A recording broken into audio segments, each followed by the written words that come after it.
তুমি এবার হঠাৎ অফিসে কি মনে করে?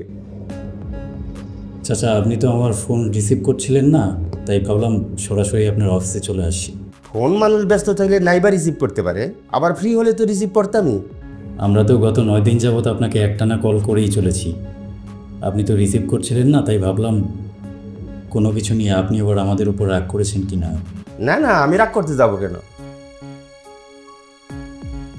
আমি একটু কাজকর্ম নিয়ে ব্যস্ত ছিলাম, এই জন্য ফোন ধরতে পারিনি। চাচা, ঢাকায় আসার পর আমি প্রথমে আপনার বাসায় গিয়েছিলাম, কিন্তু আপনার বাসার দারোয়ান আমাকে বাসায় ঢুকতে দেয়নি। কি বলো, তাই নাকি? হ্যাঁ চাচা, আমি তাকে বলেছি যে আমি আপনার ভাতিজা, আপন ভাতিজা, কিন্তু তিনি আমাকে বলেছেন কোনো আত্মীয় নাকি বাসায় অ্যালাউ না। পরে সে আমাকে আর বাসায় ঢুকতে দেয়নি। আমি এই কথা বলছি? আপনার কথাই তো বলল, আপনি নাকি নিষেধ করেছেন। ও কি মিথ্যা বললো তাহলে চাচা? মিথ্যা বলছি কি না আপাতত মনে পড়তেছে না, হয়তো বলছিলাম নয়তো বলিনি। চাচা, আমি গতকাল ঢাকায় এসেছি, কাল তো আপনার বাসায় আমি ঢুকতে পারিনি, বাসার বাইরে অনেকক্ষণ অপেক্ষা করেছি আপনার জন্য। পরে যখন দেখা পেলাম না, বাধ্য হয়ে আজকে আপনার অফিসে চলে আসলাম। গুরুত্বপূর্ণ একটা ব্যাপারেই আপনার কাছে এসেছি, নইলে এভাবে আসতাম না। আমি তো একটা দরকারি কাজ করতেছি, তুমি একটু পরে আসো। চাচা, এত রাস্তা জার্নি করে গতকাল থেকে ঢাকায় এসে বসে আছি, আপনি ছাড়া তো ঢাকা শহরে আমার তেমন কোনো আত্মীয় নেই। প্রায় একদিন পরে আপনার সাথে যেহেতু দেখা হলো, এখন যদি আলোচনাটা করতে নেওয়ার জন্য ভালো হতো। বাড়িতে আবার আব্বা অনেক অসুস্থ, আপনি তো জানেন আমি ছাড়া তাদের কেউ নেই। আসলে বাবাই আমাকে পাঠিয়েছে আপনার সাথে কথা বলার জন্য। ও আচ্ছা আচ্ছা। আসলে কিভাবে বলি, এটা তো আপনাদের বড়দের বিষয়, আমার তো বলার কিছু নেই, বাবার বলা উচিতও হবে না। কিন্তু বাবা এখন অনেক অসুস্থ, তিনি নিজে আসতে পারেননি বলে আমাকে পাঠিয়েছেন, তাই আমি এই বিষয়ে কথা বলছি। আপনি কিছু মনে করবেন না চাচা। আসলে আব্বা আপনাকে যে টাকাটা দিয়েছিল, সেই টাকাটা তো অনেক দিন হয়ে গেছে আপনি নিয়েছেন। আব্বা কখনো চাইতো না, কিন্তু আমাদের অবস্থাটা এখন এত খারাপ, যদি টাকাটা দিতেন আমাদের জন্য অনেক ভালো হতো।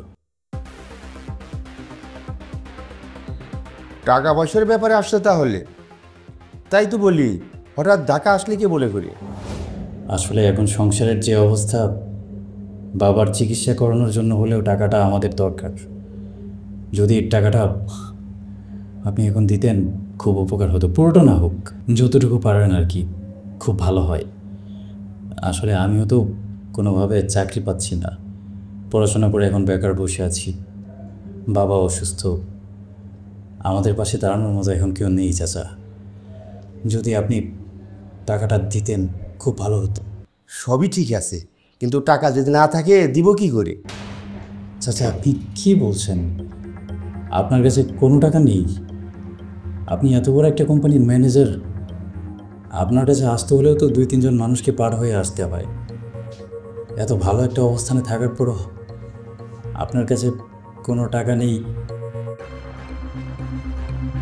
এটা আমি বাবাকে কীভাবে বলবো? দেখতেছে আমার অনেক কিছুই আছে, কিন্তু ভিতরে ভিতরে কিচ্ছু নাই। আপনার ব্যক্তিগত জীবন, চলাফেরা সব কিছুই তো আমাদের চেয়ে অনেক বেশি ভালো। আপনি তো নিজের ব্যক্তিগত গাড়ি নিয়ে চলাফেরা করেন, তারপরেও যদি আমাদের এই দুঃসময়ে আপনি বলেন কোনো টাকা নেই, তাহলে কেমন হবে চাচা? গাড়ি নিয়ে চলাফেরা করি, সেটাকে তোমার কষ্ট লাগে নাকি? কি বলেন চাচা?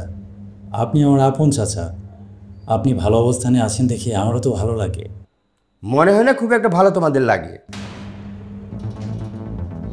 চাচা, আপনার মতামত তো আমি পরিবর্তন করিয়ে দিতে পারবো না, যদিও আপনার মনে আছে, তারপরও আমি আরেকবার মনে করিয়ে দিতে চাচ্ছি। আপনার আগের কোম্পানি কিন্তু দেউলিয়া হয়ে গিয়েছিল, আপনার বাড়ি গাড়ি সব কিছু তো ব্যাংক বাজেয়াপ্ত করে ফেলেছিল। আপনার চারপাশে অনেক মানুষ ছিল, কিন্তু সাহায্য করার মতো কেউ ছিল না। তখন কিন্তু বাবা আমাদের রাস্তার জমিটা বিক্রি করে সমস্ত টাকা আপনার হাতে তুলে দিয়েছিলেন আপনার ঋণ পরিশোধের জন্য। আর তখন আপনি ঋণ পরিশোধ করতে পেরেছিলেন বলেই আপনি আজকে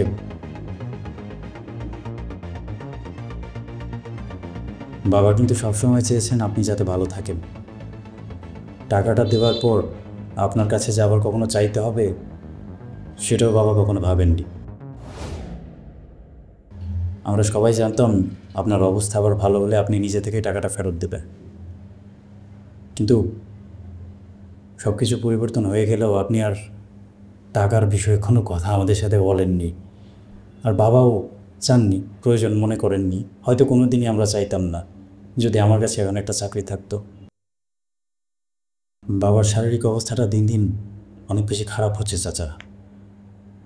যদি এখন চিকিৎসা না করাতে পারি আরও খারাপ কিছু হয়ে যেতে পারে।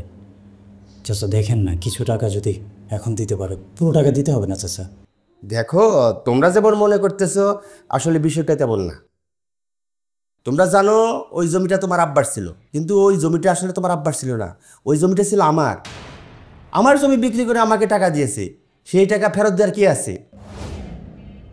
কি বলছেন চাচা? ওই জমি বাবার ছিল না? তা আমি কি মিথ্যা কথা বলবো নাকি? না চাচা, আমি বলছি না যে আপনি মিথ্যা বলছেন, কিন্তু সবাই তো জানে যে ওই জমি বাবার ছিল। দাদুও তো নিজের মুখেই স্বীকার করেছেন। আপনাকে আর বাবাকে তো দাদু একই সমান জমি ভাগ করে দিয়েছিলেন, এখন আপনি বলছেন ওই জমি বাবার ছিলই না। বাবা তখন যদি জমিটা বিক্রি করে আপনাকে টাকা না দিত, আপনি কি কোনোদিন সেই জমি নিজের বলে দাবি করতে পারতেন? আপনার খারাপ সময়ে বাবা জমি বিক্রি করে আপনাকে টাকা দিয়েছেন, আপনি তো কৃতজ্ঞতা স্বীকার করছেনই না, বরং এখন বলছেন ওই জমি আপনার ছিল। উপকার করছো বলে কি মাথা কিনে নিয়েছো নাকি? এখন আমার গাড়ি বাড়ি সব কিছুর উপর নজর লাগাচ্ছ। গ্রাম থেকে এসে সারতে পারোনি, আমার বাড়িতে তোমার কি? আশেপাশে ঘুরঘুর করো, ক্ষতি করার ধান্দা নাকি? চাচা, আপনি আমার সাথে কিভাবে কথা বলছেন? আমি আপনার ভাতিজা, আপন ভাতিজা। আপনি টাকাটা আমাদের নাই দিতে পারেন, তাই বলে আপনি আমার সাথে এভাবে কথা বলবেন? আপনি কার সাথে কি করেছেন, কাকে ঠকিয়েছেন সেটা আমার জানার কোনো দরকার নেই। অন্তত আপনি আমার সাথে এই ব্যবহারটা না করলে পারতেন। তাহলে আমার চোখে আপনার প্রতি যে সম্মানটুকু ছিল সেই সম্মানটুকু সারা জীবনই থাকতো। আমি যদি আপনার জায়গায় থাকতাম, আমি যত বড় বেইমান হই না কেন, নিজের ভাতিজার সাথে এরকম খারাপ ব্যবহার করতাম না। হয়তো বুঝিয়ে শুনিয়ে পাঠিয়ে দিতাম, তারপর নিজের ভাইকে বলতাম আমি টাকাটা দেব না। তাই বলছে চাচা, আপনি আমার সাথে এভাবে কথা বলছেন? আপনার এই জীবনে আপনি না চিনলেন ভাই, না চিনলেন ভাতিজা, না চিনলেন কোনো আত্মীয় স্বজন, শুধু দুনিয়াদারিটাকেই চিনলেন, কিন্তু দুনিয়ার মানুষগুলোকে আর চিনলেন না। কিন্তু আপনি যে পথে হাঁটছেন চাচা, একদিন এই দুনিয়ার মানুষ আপনাকে চিনবে না। কোথায় আছে না, কর্ম এমন করো যাতে তোমার জানা যায় মানুষের জায়গা দেওয়া মুশকিল হয়ে যায়। কিন্তু আপনি এমন কর্ম করছেন, মানুষ আপনার জন্য খুব ভালো দোয়া করবে বলে মনে হয় না। তোমার কথাবার্তা এমন কেন? তুমি তো বেয়াদব। জি চাচা, আমি বেয়াদব, তবে দুঃখের বিষয় হচ্ছে আমি অনেক বড় মাপের বেয়াদব না। আর একটু বড় মাপের বেয়াদব হলে হয়তো আপনার গ্রামে যাওয়া বন্ধ করে দিতে পারতাম, লোকজন নিয়ে আপনার বাসার সামনে গিয়ে চিৎকার চেঁচামেচি করতে পারতাম, আপনার শান্তির ঘুম হারাম করে দিতে পারতাম। কিন্তু দুঃখের বিষয়, অত বড় বেয়াদব আমি হতে পারিনি। যাই করেছেন ভালোই করেছেন। আমি আর কোনো দিন কোনো বিষয় নিয়ে আপনার কাছে আসবো না। শুধু জীবনের একটা আফসোস থেকে গেল, আমার বাবা আজ এত অসুস্থ, আমি ছেলে হয়ে তার জন্য কিচ্ছু করতে পারলাম না। আপনি আপনার টাকা পয়সা বাড়ি গাড়ি নিয়ে ভালো থাকেন, আল্লাহ আপনাকে ভালো রাখুক।